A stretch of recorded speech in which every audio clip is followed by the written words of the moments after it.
I'm super excited to be speaking here today. Thank you to Mental Makeover for having me. I've advocated for mental health online to thousands of people for years now, but this is my first time speaking in public, face-to-face. Before starting to write this speech, I kept asking myself, how am I going to start talking about one of the darkest times in my life and how it shaped me into the woman I am today?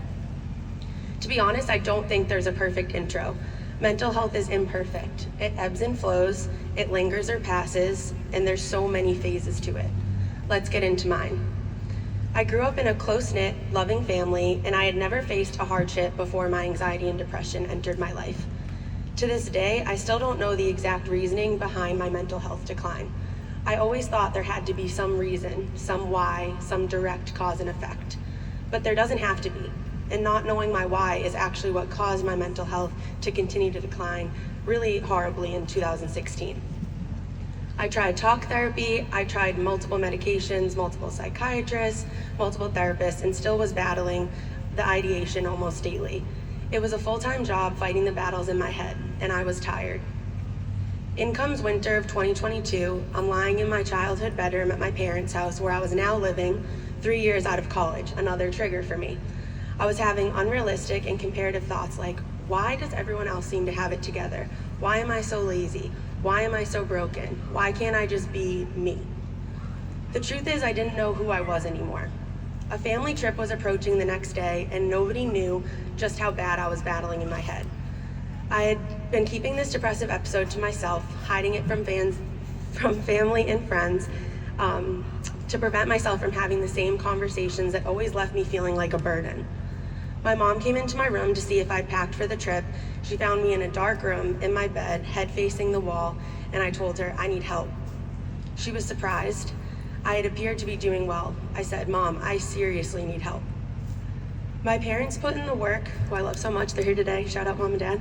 My parents put in the work to find me a bed at a mental health facility in Ohio where I would be admitted into residential treatment. My first reaction, Ohio? Are you freaking kidding me?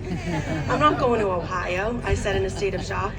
But that's how hard it was to find the help I needed. It wasn't easily accessible. My parents looked local and failed. They looked at other states and beds were booked out, so I started packing. Ohio ended up being the best thing for me. A 10-day diagnostic testing period followed by a 28-day cycle was the initial plan, but I ended up extending another 28 days because my treatment team didn't think I was ready yet. That's 2 months. 2 months away from family and friends, 2 months away from my soul dog Scooby, 2 months away on unpaid leave from my job, 2 months of living in a hospital, 2 months of allowing myself to air out everything about myself to my treatment team and get on a plan that made me want to start living again. This was March to May of 2022, the 2 months that saved my life.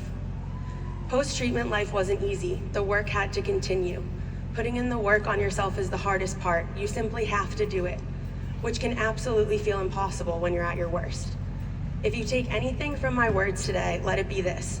Coping skills are different for everyone, and there are levels to them. It can be something as simple as taking a cold shower, going to grab a coffee with friends, doing a puzzle, taking a nap, or having an hour-long conversation with your therapist. And when you're surrounded by the right professionals and learn the coping skills that work for you and your mind, the will to live does come back. For me, it came back in a way that I'm unsure I ever expected it to. I'm more full of life now at 29 years old than I ever have been.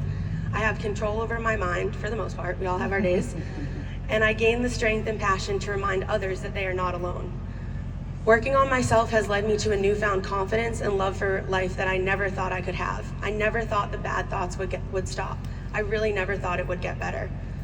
Now here I am giving my first mental health advocacy speech to hundreds of people. 2022 Andrea would have never believed it, but 2025 Andrea knows this is just the beginning of my new story. You see, life can be,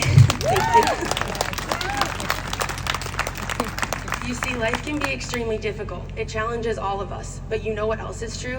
You are strong, you are capable, you are worthy of existence and happiness, all of you here. Please don't give up on yourself. There's a version of you there that can't wait to meet you, and the world needs you here. Always remember that you can't see what someone's going through on the inside just by looking at the outside. Everybody has a story. Thank you for letting me share mine today. Hallelujah.